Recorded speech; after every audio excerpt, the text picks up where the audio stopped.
नमस्कार, सगरमाथा प्राइम समाचारमा स्वागत छ। म प्रसन्न ढुङ्गाना। नमस्कार, म मेनुका श्रेष्ठ। सुरुमा मुख्य समाचार।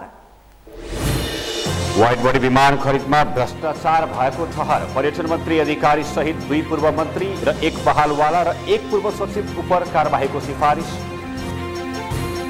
नवनियुक्त प्रधान न्यायाधीश सुरेन्द्र सञ्चेर जबराद्वारा पदभार ग्रहण। न्यायमा आम नागरिकको सहज पहुँच पुर्याउने प्रतिबद्धता व्यक्त।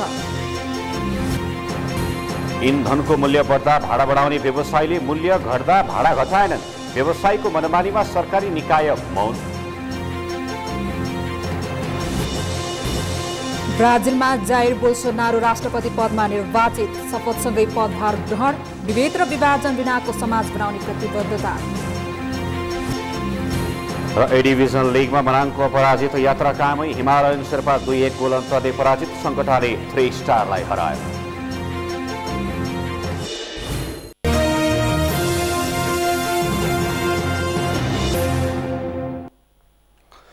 अब समाचार विस्तारमा। केही महिना यता चर्चाको शिखरमा छ वाइड बडी जहाज खरिद प्रकरण।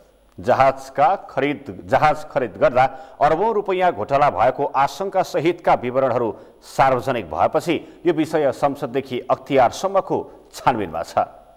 सरकारले समेत यसबारे छानबिन गर्ने विवरणहरू सार्वजनिक भइरहँदा संसदको लेखा समिति अन्तर्गतको उपसमितिले भने वाइड बडी जहाज खरिद प्रकरणको प्रतिवेदन सार्वजनिक गर्दै बहालवाला मन्त्रीदेखि पूर्व मन्त्रीसम्म यसमा दोषी रहेको ठहर गरेको छ।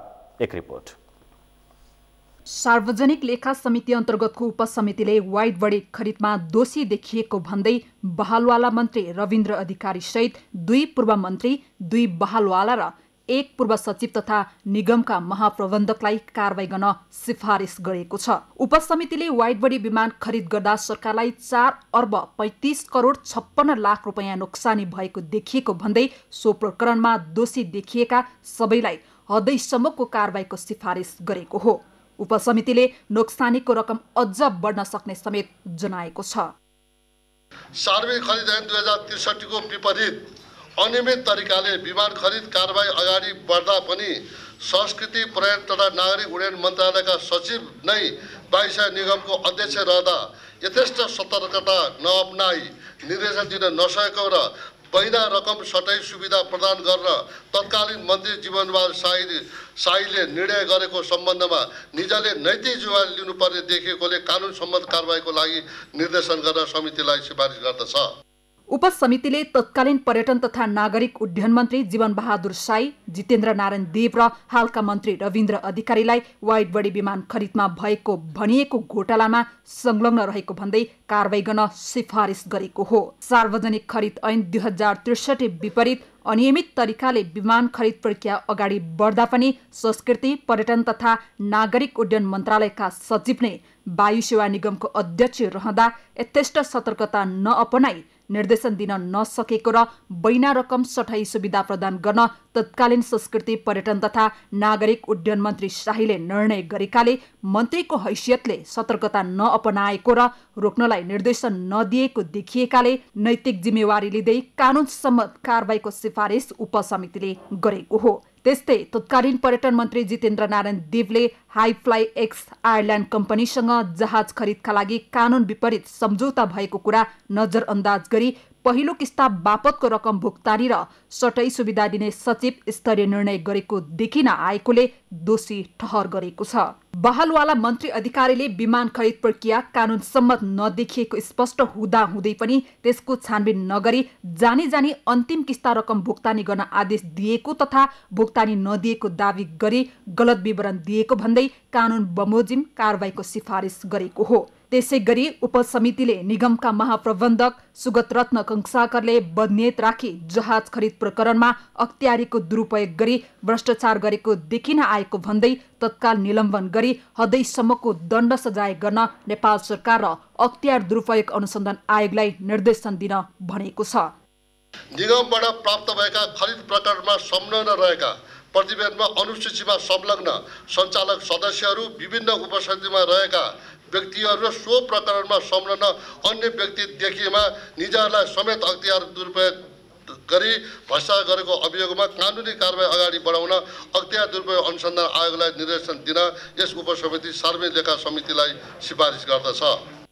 उपसमितिले वायु सेवा निगमको सञ्चालक समितिका तत्कालीन अध्यक्ष रहेका पर्यटन सचिव प्रेम कुमार राई, पर्यटन सचिव शंकर अधिकारी, कृष्ण प्रसाद देवकोटालाई कारबाहीको सिफारिस गरेको छ। सचिव राई हाल गृह मन्त्रालयमा सचिव छन्। शंकर अधिकारीले सचिवबाट अवकाश पाइसकेका छन्। अर्का सचिव कृष्ण प्रसाद देवकोटा बहालवाला पर्यटन सचिव हुन्। उपसमितिले विमान निरीक्षणका नाममा झण्डै 1 करोड रुपैयाँ बराबरको नोक्सानी भएको भन्दै निरीक्षण टोलीमा संलग्न 38 जनाबाट क्षतिपूर्ति भराउन सिफारिस गरेको छ। निरीक्षण टोलीमा रहेका अधिकांश प्राविधिक ज्ञान नभएका संलग्न भएको पुष्टि भएको पनि उपसमितिको प्रतिवेदनमा उल्लेख छ। उपसमितिले सरकार जमानत बसी खरिद गरिएका 2 वाइड बडी विमान खरिद प्रक्रियाको सम्बन्धमा महालेखा परीक्षकको 55औं प्रतिवेदन 2074ले कानून सम्मत नदेखिएको र खरिद प्रक्रियामा त्रुटि औल्याएको तथा ऋण तथा जमानत ऐन 2025 र सार्वजनिक खरिद ऐन 2063 विपरीत भएको ठहर गरेको छ। त्यसैगरी नेपाल वायु सेवा निगमको आर्थिक विनियमावली 2065 को पनि उल्लङ्घन भएको ठहर उपसमितिले गरेको छ। उपसमितिले बुधबार वाइड बडी विमान खरिदमा संलग्न सबैलाई कारबाही सिफारिस गरेको प्रतिवेदन समितिलाई बुझाएको हो। वाइड बडी विमान खरिद प्रकरणबारे छानबिन गर्न समितिले गत मङ्सिर 26 गते राजेन्द्र कुमार केसीको संयोजकत्वमा 7 सदस्यीय उपसमिति गठन गरेको थियो। देशमा राजनैतिक स्थिरता कायम भएपछि विकास र समृद्धि आउने आशा गरेका नेपाली जनतालाई 2/3 बहुमत सहितको नेपाल कम्युनिस्ट पार्टी नेकपाको सरकारले भरोसा दिलाउन सकेको छैन। बरु सरकारका मन्त्री नै शपथ लिएकै दिनदेखि विवाद र आलोचनाको चङ्गुलमा फँसेका छन्। बाबुराम तिमोसिनाको रिपोर्ट। मन्त्रीको शपथ खाएको केही दिनमै राष्ट्रिय स्तरमा रातारात चर्चा बटुलेका सरकारका मन्त्रीले अहिले बदनामी कमाइरहेका छन्। गणितीय रूपमा सरकारसँग 2/3 बहुमत भए पनि जनस्तरमा सरकारको तीव्र आलोचना भइरहेको छ। मन्त्रीका रूपमा निकै आशा गरिएका व्यक्ति नै अहिले असफल साबित भएका छन्। पछिल्लो समय सबैभन्दा बढी विवादित बनेका मन्त्री हुन् संस्कृति, पर्यटन तथा नागरिक उड्डयन मन्त्री रविन्द्र अधिकारी। विद्यार्थी राजनीतिबाट उदाएर युवा पुस्तामा राम्रो छवि बनाउन सफल भएका भनिएका यी मन्त्री अहिले नेपाल वायु सेवा निगमको वाइड बडी जहाज खरिद प्रकरणमा मुछिएर विवाद र आलोचनाको केन्द्रमा छन्। मन्त्री अधिकारीमाथि झुटो जानकारी दिएको र अरबौंको भ्रष्टाचार लुकाउन खोजेको आरोप लागेको छ। उनी पछि विवादित बनेका अर्का मन्त्री हुन् रामबहादुर थापा बादल। गृहमन्त्री भए लगतै यातायात क्षेत्रको सिन्डिकेटको अन्त्य गर्ने, निर्माणका दोषी ठेकेदारलाई कारबाही गर्ने र तस्कर नियन्त्रण गर्ने भन्दै झ्याली पिटाएका यी मन्त्री अहिले केवल लुसुक्क बसिरहेका छन्। उनले सार्वजनिक गरेका कुनै पनि योजनाले अहिलेसम्म सार्थकता पाउन सकेका छैनन्। आफ्नो बोली र कार्यशैलीका कारण विवादमा परेका अर्का मन्त्री हुन् संघीय मामिला तथा सामान्य प्रशासन मन्त्री लालबाबु पण्डित।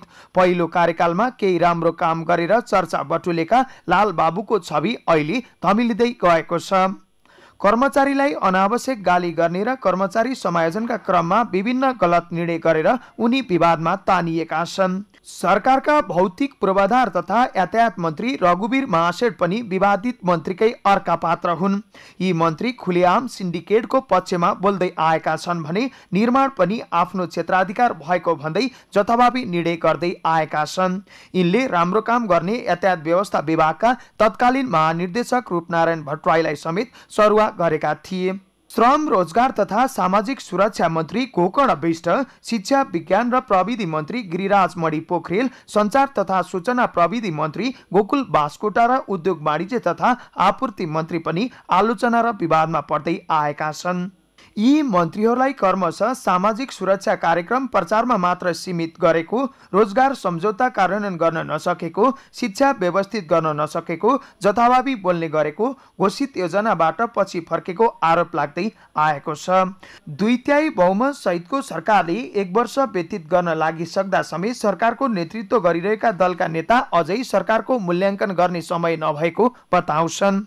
ठेका पट्टामा हुने ढिलासुस्ती, काममा निर्माण हुने ढिलासुस्ती जस्ता कुरामा सरकारले जो अभियान चलाइरहेछ जस्ता जुन सकारात्मक कामहरू छन् त्यसको पक्षपोषण गर्ने, सरकारले गर्नुपर्ने काम नगरेको कमजोरीमा आलोचना गर्नुको सट्टा हामी सरकारले गर्दै गरेन भने निराशा मात्रै फैलाउने काम गरिरहेछ। मूलत हामी शिक्षा कस्तो बनाउने, नेपालको राष्ट्रिय एकता सामाजिक सद्भावलाई कायम गर्ने बनाउने कि नबनाउने त्यसतर्फ सरकार गम्भीर छ र सञ्चार क्षेत्रले कसरी गाइड गर्ने त्यसतर्फ पनि सरकार गम्भीर छ र तपाईहरुको सहयोग र मद्दत चाहिएको छ र सरकारका कामका सुरुवातहरू सकारात्मक छन् र परिणाममा पुगेपछि हामी सबैको चित्त बुझ्छ। जनताले व्यापक आशा राखेर मत दिएर बनेको सरकार नै असफलतातिरको बाटोमा जानुको प्रमुख कारण नेपालका नेताको गलत प्रवृत्ति भएको राजनीतिक विश्लेषकको ठहर छ। तल्लो तहका घटिया मानिसहरू मल्लो पदमा पुगेको हुनाले यो राष्ट्रिय अपसंस्कृति र विकृति हामीले बिहोर्नु परेको। त्यसकारण यिनीहरूको जे उपयुक्त स्थान हुन्छ त्यहाँनिर आउनुपर्छ, उपयुक्त व्यक्तिहरू त्यहाँ पुग्नुपर्छ, होइन भने राष्ट्रको स्रोत साधनमाथिको दोहन अझ बढेर जान्छ, हामी अझ विपन्न र कंगाल हुन्छौँ, यो देश नरहने सम्भावना प्रबल बनेर जान्छ। सरकारले राम्रो काम गरेर देशको मुहार फेर्ला कि भन्ने आशा राखेका जनतालाई सरकारका मन्त्रीले नै एकपछि अर्को झड्का दिइरहेका छन्। देशमा स्थायी सरकार भए पनि लगानीको वातावरण नहुनु, व्यापार घाटा उच्च हुँदै जानु पनि थप चुनौतीको रूपमा रहेका छन्। सगरमाथा टेलिभिजनका लागि क्यामेरामा केशव तिमिल सिन्हाका साथमा बाबुराम तिमिल सिन्हा, काठमाडौँ। यसै सन्दर्भमा आज हामीले सगरमाथा जनबोलीमा सर्वसाधारणलाई सरकारी मन्त्रीहरू श्रृङ्खलाबद्ध रूपमा विवादमा फस्नुलाई के भन्नुहुन्छ भनेर सोधेका थियौं। हेरौं सर्वसाधारणको प्रतिक्रिया उनीहरूकै शैलीमा।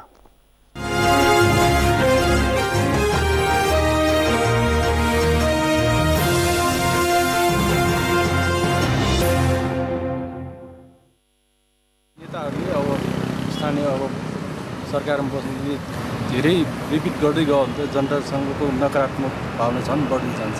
सबैभन्दा पहिला त शिक्षित र चाहिँ शिक्षामै पहिला फोकस गर्ने खाले मन्त्रीहरू चाहिँ आउनुपर्छ जस्तो मलाई लाग्छ। किनभने अब जति पनि योजना छ, विकासका कुराहरू छन्, होइन, त्यो सबै अधुरो भएको देखिन्छ। अहिलेका राजनीतिक पार्टीका नेतृत्व तहका मान्छेहरूले अब नयाँ सिराबाट जाने भन्नुहुन्छ, जनता भ्रममा छ। नयाँ के, पुरानो सबै ध्वस्त गरेर नयाँ हुने हो कि नयाँ संरचना बनाउनलाई एउटा भिजन चाहियो।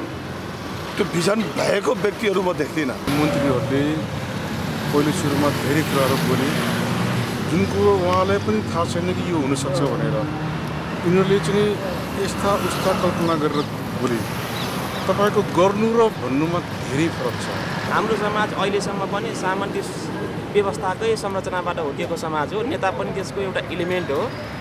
उसले आफ्नो पदीय दायित्वभन्दा पनि उसले आफ्नो पारिवारिक पृष्ठभूमि र संरचना अनुसारको बिहेभ गरिरहेको हुन्छ। जबसम्म विधिको शासन बमोजिम राज्य सत्ता सञ्चालन हुन सक्दैन, विकासदेखि निर्माण हरेक कुराहरू त्यसै पनि हुन सक्दैन, त्यसपछि जनताले सुरक्षाको महसुस नगरेसम्म त्यो पनि विकास भएन। विकास यसै चाहिँ कन्स्ट्रक्सनहरू हुनु मात्रै विकास होइन, चाहिँ रुल एन्ड अर्डर हुनु पर्यो र जनताले सुरक्षाको अनुभूति महसुस गर्नु पर्यो। यस जनबोलीका प्रायोजक हो आफ्नो विश्वास हो त्रिशक्ति सिमेन्ट। संसदीय समितिले विभिन्न देशका लागि प्रस्तावित 5 जना राजदूतहरूको संसदीय चुनाव प्रक्रिया सुरु गरेको छ। संसदीय चुनाव विशेष समितिको आज बिहान सिंहदरबारमा बसेको बैठकले फ्रान्सका लागि दीपक अधिकारी, कुवेतका लागि दुर्गा प्रसाद भण्डारी, क्यानाडाका लागि भृगु ढुङ्गाना, थाइल्यान्डका लागि गणेश प्रसाद ढक्कालाई राजदूत र मणिप्रसाद भट्टराईलाई संयुक्त राष्ट्र सङ्घको स्थायी प्रतिनिधि नियुक्तिका लागि गरेको सिफारिसमाथि संसदीय चुनाव गर्ने निर्णय गरेको हो। मन्त्री परिषदको गत पुस 6 गते बसेको बैठकले अधिकारी, भण्डारी, ढुङ्गाना, ढकाल र भट्टराईलाई विभिन्न देशको राजदूतमा नियुक्त गर्ने सिफारिस गरी सुनवाईका लागि संसदीय चुनाव विशेष समितिमा पत्राचार गरेको थियो। सरकारले राजदूतका लागि नियुक्ति गर्न सिफारिस गरेकाहरूको संसदीय चुनाव प्रक्रिया सुरु गर्ने निर्णय गरिएको समितिका सहायक प्रवक्ता केशव अर्यालले जानकारी दिनुभयो। समितिले संसदीय चुनाव प्रक्रियाका लागि उजुरी आह्वान गर्ने निर्णय पनि गरेको छ। बिहिबारबाट लागू हुने गरी संसदीय विधि र प्रक्रिया अनुसार 10 दिनसम्म प्रस्तावित राजदूतहरूमाथि उजुरी आह्वान गर्ने निर्णय पनि गरिएको पनि समितिले जनाएको छ।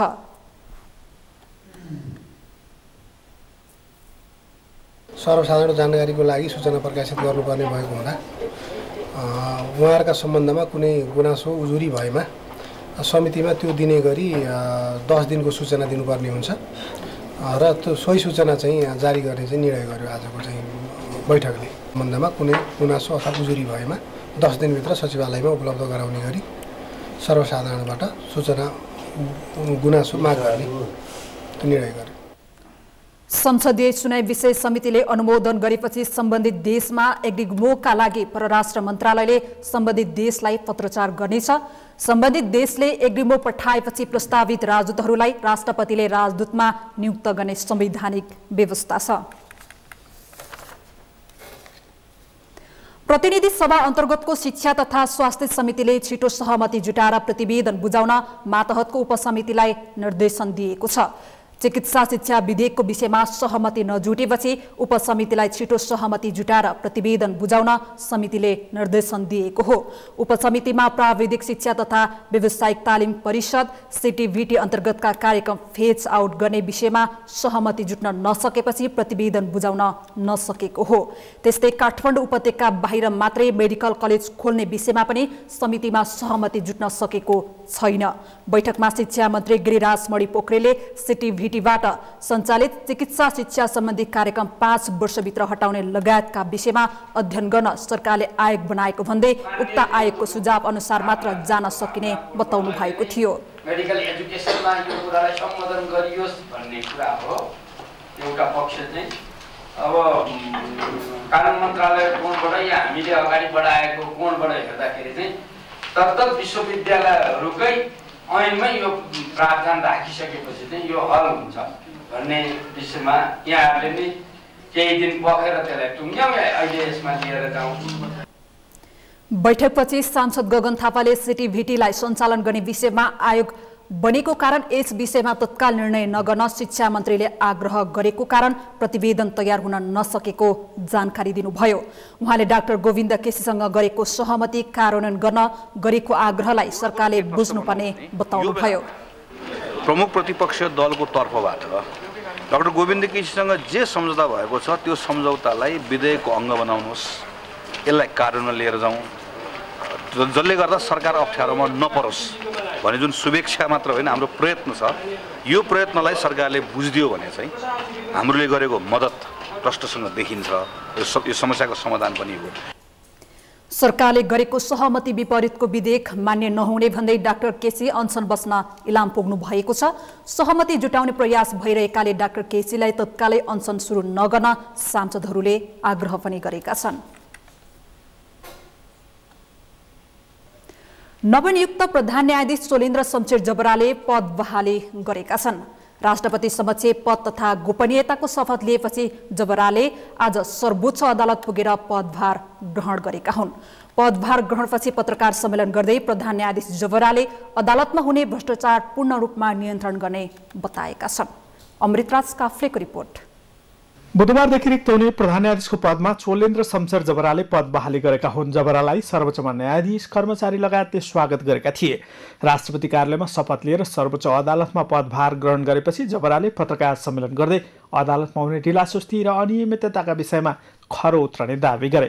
अनियमितता, भ्रष्टाचार र विचलनजन्य कार्यका लागि आन्तरिक तथा बाह्य वातावरणका सम्बन्धमा विस्तृत अध्ययन गरी त्यस प्रकारको अनियमितता, भ्रष्टाचार वा विचलनजन्य कार्य हुन सक्ने क्षेत्र, तरिका र कारणहरूको पहिचान गर्ने, विभिन्न तहका अदालतहरूमा बिचौलियाबाट हुन सक्ने विचलन र अनियमितता रोक्न त्यस्ता व्यक्तिहरूको पहिचान गर्ने प्रभावकारी उपायको खोजी गरी कानुनको दायरामा ल्याई कारबाही प्रक्रिया अगाडि बढाइनेछ।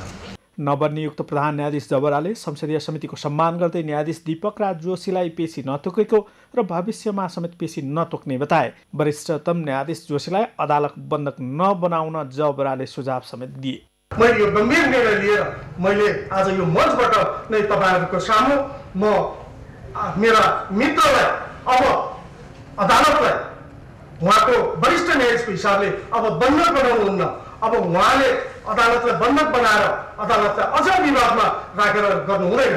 त्यसकारण मेरो उहाँलाई हार्दिक अनुरोध छ, उहाँले अदालतलाई निकास दिनुहुनेछ भन्ने कुरामा म तपाईँहरूलाई विश्वास दिलाउँछु र त्यही आधारबाट नै आजको पेशी उहाँलाई तोकिएको छैन र भविष्यमा पनि तोकिने छैन। न्यायालय र न्यायाधीश भनेको सार्वजनिक सम्पत्ति भएको भन्दै उनले आदेश र फैसलामाथि तथ्यपरक रूपमा बहस हुन सक्ने भए पनि अतिरञ्जित गर्न नहुने बताए।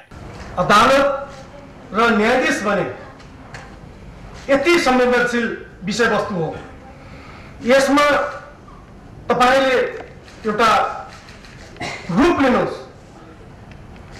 मुसलमानको कुरान जस्तो हो यो संस्था, हिन्दूको वेद जस्तो हो यो संस्था, इसाईको बाइबल जस्तो हो यो संस्था। तपाईँले त्यसलाई र सबै नागरिकको आत्मा हो यो संस्था। यसलाई तपाईँहरूले अलिकति पनि जुन किसिमको तपाईँहरूको मैले विगतका दिनहरूमा देखेको छु, पत्र पत्रिकामा देखेको छु, तपाईँहरूको धर्म र दायित्व भन्ने कुरो यो संस्थालाई बचाउनु। 2036 साल मङ्सिर 6 गतेदेखि कानुन पेसामा आबद्ध भएका जबरा 2039 सालदेखि 49 सालसम्म तत्कालीन काठमाडौँ नगर पञ्चायतको कानुनी सल्लाहकार थिए। 2052 सालपछि तत्कालीन पुनरावेदन अदालतको अतिरिक्त न्यायाधीशमा नियुक्ति भएका जबरा 2071 सालमा सर्वोच्च अदालतको न्यायाधीश बनेका थिए।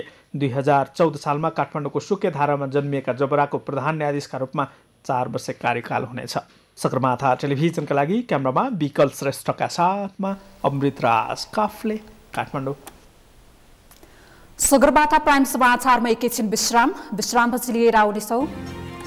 इन्धनको मूल्य बढ्दा भाडा बढाउने व्यवसायीले मूल्य घट्दा भाडा घटाएनन्, व्यवसायको मनोमानीमा सरकारी निकाय मौन। ब्राजिलमा जाइर बोल्सोनारो राष्ट्रपति पदमा निर्वाचित, शपथसँगै पदभार ग्रहण, विभेद र विभाजन बिनाको समाज बनाउने प्रतिबद्धता। र ए डिभिजन लिगमा मनाङको अपराजित यात्रा कायमै, हिमालयन शेर्पा 2-1 गोल अन्तरले पराजित, सङ्कटाले 3 स्टारलाई हरायो।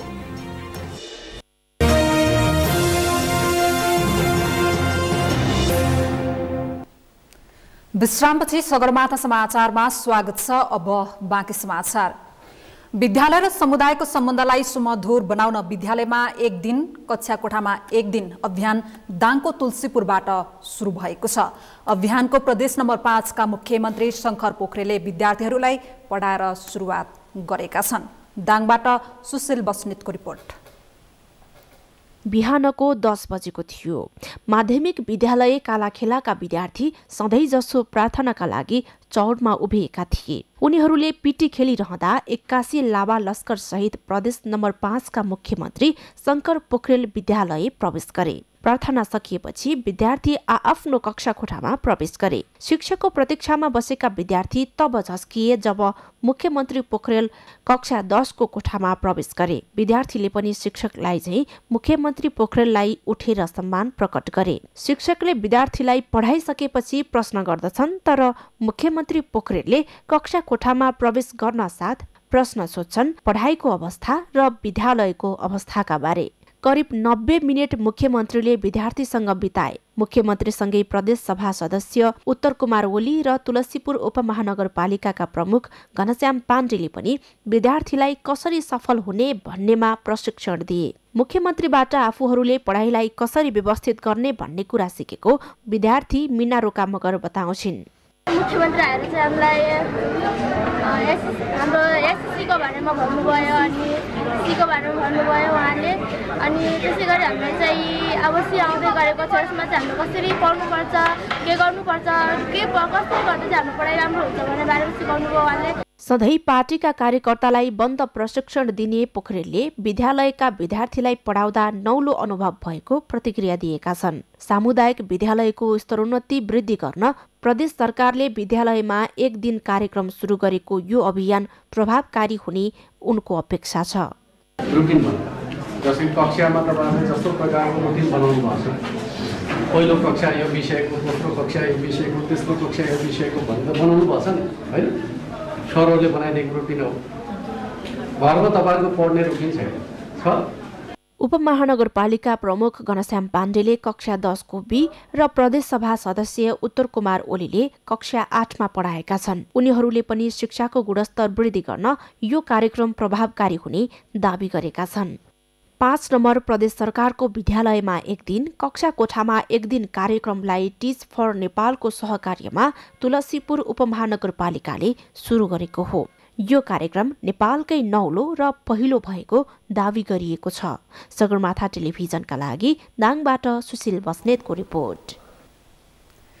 इन्धनमा भएको मूल्य वृद्धिलाई मुख्य मुद्दा बनाएर सार्वजनिक यातायातको भाडा वृद्धि गर्न सधैँ तयार हुने यातायात व्यवसायी मूल्य घट्दा भने मौन बस्दै आएका छन्। अन्तर्राष्ट्रिय बजारमा इन्धनको मूल्यमा गिरावटसँगै त्यसको असर नेपाली इन्धन बजारमा पनि परेको छ। तर स्वचालित भाडा दर लागू भएको बताइए पनि सवारी भाडा घटाउन न सरकार तत्पर छ न त व्यवसायी नै। कुलचन्द्र विष्टको रिपोर्ट। सिन्डिकेट अन्त्यको अभियान थालेको 5 महिनापछि सरकारले दशैं अघि सिन्डिकेट पक्षधर व्यवसायीसँगै वार्ता गरेर सार्वजनिक यातायातको भाडा 10% वृद्धि गर्यो। दशैं लक्षित अग्रिम टिकट बुकिङमा समस्या देखाएर व्यवसायीले अत्तो थापेपछि सरकार उनीहरूसँग घुँडा टेक्न बाध्य भयो। व्यवसायीहरूको आरोप थियो स्वचालित भाडा दर प्रणाली लागू नभएको तथा इन्धनको मूल्य वृद्धि भए पनि भाडा यथावत रहेको। भाडा दर कायमको प्रक्रिया हेर्ने हो भने पनि 33% योगदान इन्धनको मूल्यको छ। तर दशैं ताका 114 रुपियाँ पुगेको इन्धनको मूल्य 4 रुपियाँ घटेर 110 कायम हुँदा समेत सार्वजनिक यातायातका साधनको भाडा दर भने जिउका तिउ रहेको छ। यसबीचमा अन्तर्राष्ट्रिय बजारमा इन्धनको मूल्य 6 पटक घटिसकेको छ। नेपाली बजारमा समेत डिजेल तथा पेट्रोलको मूल्य 4-4 रुपियाँले घटेको छ। हुन त यातायात व्यवस्थापन सम्बन्धी सम्पूर्ण जिम्मा पाएको यातायात व्यवस्था विभाग पनि यसबारेमा बेखबर छैन। दशैं अघि भाडा वृद्धि गर्दा विभागले यसबारेमा थप अध्ययन गर्ने भन्दै मङ्सिर 29 गतेसम्मको कार्य अवधि दिएर प्राविधिक निर्देशकको संयोजकत्वमा अध्ययन समिति बनाएको थियो। तर समितिले अझै अध्ययन प्रतिवेदन बुझाएको छैन। बरु विभाग भन्छ कायम इन्धन मूल्यमा कम्तीमा 5 रुपियाँ तलमाथि हुँदासम्म भाडा दर हेरफेर हुँदैन। हाम्रो यो स्वचालित मूल्य प्रणालीमा के छ भने इन्धनको मूल्यमा 5 रुपियाँ चाहिँ फ्लक्चुएसन हुँदा या बढ्ने अथवा घट्ने भएको खण्डमा मात्रै त्यसलाई रिभ्यू गर्ने भनेर त्यस किसिमको चाहिँ तयारी छ। अन्तर्राष्ट्रिय बजारमा व्यापक रूपमा गिरावट आइरहेको सन्दर्भमा हामी कहाँ 2 पटक गरेर 4 रुपियाँ घटेको छ अहिले। र अब यो 5 रुपियाँ भन्दा तल गयो भने हामी त्यसलाई चाहिँ रिभ्यू गर्छौँ। तर सुशासन क्षेत्रका अभियन्ताहरू भने यसलाई यातायात क्षेत्रमा लामो समयदेखि रहेको अराजकताको संज्ञा दिन्छन्। व्यवसायीहरूको शक्तिशाली संगठन र पर्दा पछाडि हुने आर्थिक चलखेल यसको मुख्य कारण रहेको उनीहरूको बुझाइ छ। संस्था दर्ता गर्दा गैरनाफामूलक भनेर दर्ता गर्ने तर एकाधिकारको फाइदा उठाउँदै दादागिरी शैलीमा प्रस्तुत हुने व्यवसायप्रति सरकारको निरीहताले वर्षौंदेखि यातायात क्षेत्रका विकृति हट्न नसकेको उनीहरू बताउँछन्। यातायात क्षेत्रमा विगत लामो समयदेखि हुँदै आएको अराजकताको अन्त्य नभएको अवस्था हो। यातायात व्यवसायीहरूको संस्था यति सङ्गठित छ जसले चाहिँ सबैतिर सेटिङ मिलाउन सक्छ। अरू कारण होइन, पैसा र उनीहरूको सङ्गठित संस्थाको हिसाबले चाहिँ बनाउँछन्। यो उनीहरूको गुन्डागर्दीको उपज हो। सरकारले काउन्टर गर्न नसके हुनाले, किनभने उनीहरूको जुन सेवा दिन्छ त्यो सेवा दिन चाहिँ सरकारी संरचनासँग त्यस्तो किसिमको व्यवस्था नभएको, गाडीहरू पनि नभएको हुनाले उनीहरूले एकाधिकार जमाइरहेका छन्। जानकारहरूका अनुसार यो पनि सिन्डिकेटकै एक उपज हो जसको अन्त्यका लागि सरकार निर्मम हुन आवश्यक छ। अन्यथा व्यवसायीको हित अनुकूलका निर्णयले सरकार नै सर्वसाधारणप्रति घात त गरिरहेको छैन भन्ने संशयलाई अझ बलियो बनाइदिनेछ। सगरमाथा टेलिभिजनका लागि क्यामेरामा जय तामाङका साथमा कुलचन्द्र विष्ट, काठमाडौँ। धनुषा प्रहरीले चोरीका सामान सहित 3 जनालाई पक्राउ गरेको छ। जिल्ला प्रहरी कार्यालय धनुषाले आज पत्रकार सम्मेलन गरी पक्राउ परेकाहरूलाई सार्वजनिक गरेको हो। पक्राउ पर्नेमा जनकपुर उपमहानगरपालिका महावीर चौकका 22 वर्षीय अभिमन्यु कुमार शाह, महोत्तरी औरही नगरपालिका वडा नम्बर 3 का रमेश कुमार यादव र धनुषा औरही गाउँपालिका वडा नम्बर 1 का इलायकत राइन छन्।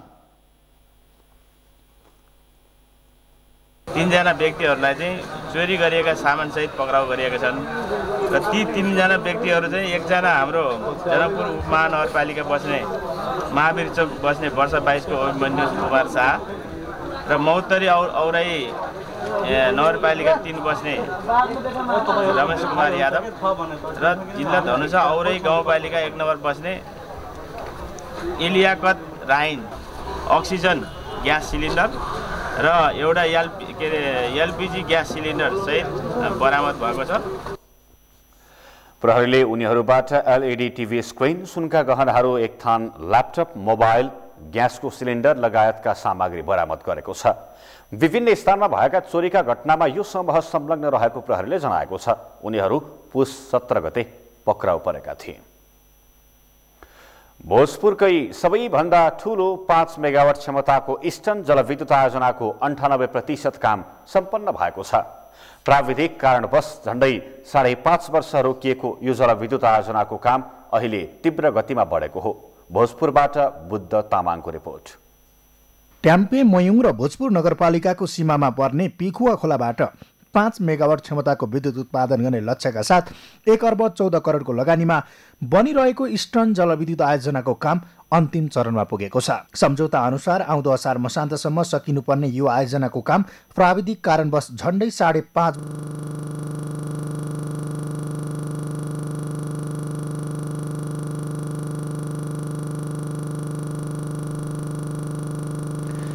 सन् 2017 को तुलनामा 2018 मा हिमाली पर्यटकीय जिल्ला मुस्ताङ भ्रमणमा आउने विदेशी पर्यटकहरूको संख्या 12% वृद्धि भएको छ।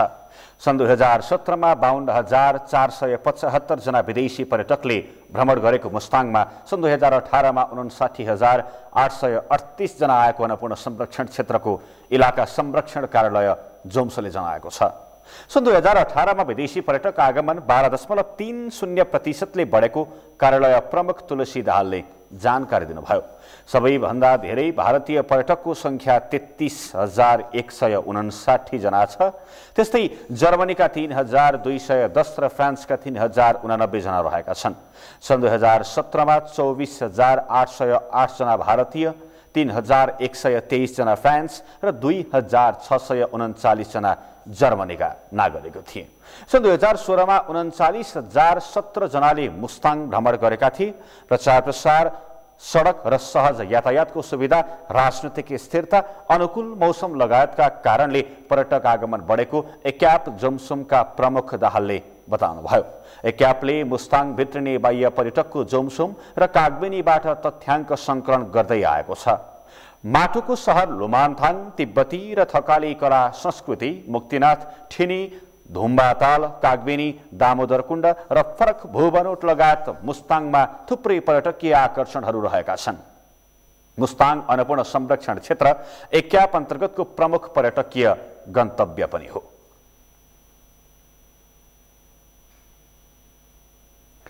समाचारमा पुनः एकैछिन विश्रामपछि ब्राजिलमा जाइर बोल्सोनारो राष्ट्रपति पदमा निर्वाचित, शपथसँगै पदभार ग्रहण, विभेद र विभाजन बिनाको समाज बनाउने प्रतिबद्धता र ए डिभिजन लिगमा मनाङको अपराजित यात्रा कायमै, हिमालयन शेर्पा 2-1 गोल अन्तरले पराजित, सङ्कटाले 3 स्टारलाई हरायो। अब पालो अर्थ समाचारको। अर्थ समाचारका प्रायोजक हो आफ्नो विश्वास हो त्रिशक्ति सिमेन्ट। चिनी उद्योगीहरूले अत्याधिक घाटामा गएकाले चिनी उद्योग सञ्चालन गर्न नसकिएको स्पष्टीकरण दिएका छन्। नेपाल चिनी उद्योग महासङ्घका अध्यक्ष शशिकान्त अग्रवालले अत्याधिक घाटामा गएकाले चिनी उद्योग सञ्चालन गर्न सकिने अवस्था नरहेको प्रस्ताउनु भएको हो। आज संघीय संसदको उद्योग तथा वाणिज्य र श्रम तथा उपभोक्ता हित समितिको बैठकमा उहाँले चिनीको यथार्थपरक मूल्य नतोक्ने हो भने उखु कृषकहरूको बक्यौता रकम तिर्न नसक्ने पनि स्पष्ट पार्नुभयो।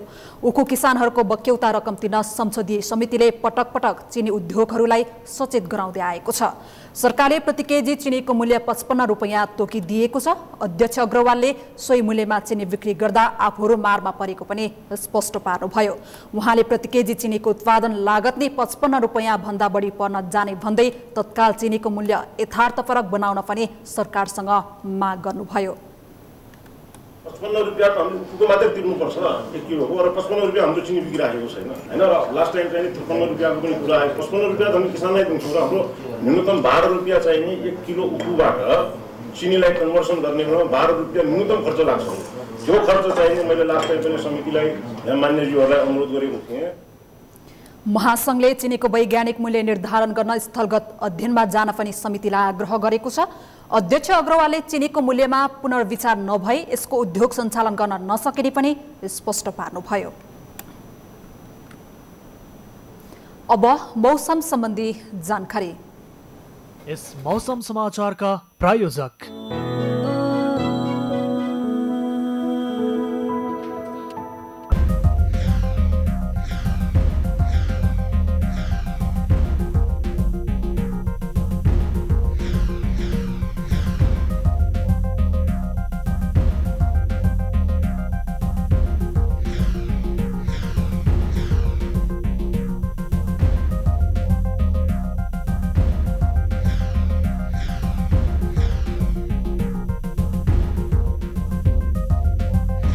मौसम समाचारका प्रायोजक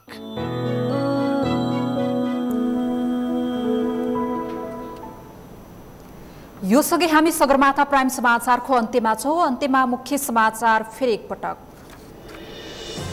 वाइड बडी विमान खरिदमा भ्रष्टाचार भएको ठहर। पर्यटन मन्त्री अधिकारी सहित 2 पूर्व मन्त्री र 1 बहालवाला र 1 पूर्व सचिवको पर कारबाहीको सिफारिस। नवनियुक्त प्रधान न्यायाधीश सोलेन्द्र शमशेर जबराद्वारा पदभार ग्रहण। न्यायमा आम नागरिकको सहज पहुँच पुर्याउने प्रतिबद्धता व्यक्त। इन्धनको मूल्य बढ्दा भाडा बढाउने व्यवसायीले मूल्य घट्दा भाडा घटाएनन्। व्यवसायीको मनमानीमा सरकारी निकाय मौन। ब्राजिलमा जायर बोल्सोनारो राष्ट्रपति पदमा निर्वाचित। शपथसँगै पदभार ग्रहण। विभेद र विभाजन बिनाको समाज बनाउने प्रतिबद्धता। र ए डिभिजन लिगमा मनाङको पराजित यात्रा कामै। हिमालयन शेर्पा 2-1 गोल अन्तरले पराजित। सङ्कटाले 3 स्टारलाई हरायो।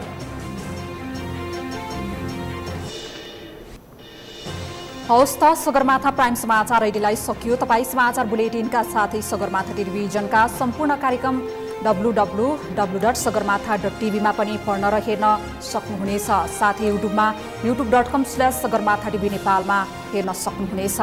मोबाइलमा प्ले स्टोर तथा एप स्टोरमा गई सगरमाथा टिभी एप डाउनलोड गरी हामीलाई प्रत्यक्ष हेर्न सक्नुहुनेछ। साथै तपाईँ हामीलाई फेसबुकमा पनि facebook.com/stv नेपालमा फलो गर्न सक्नुहुनेछ।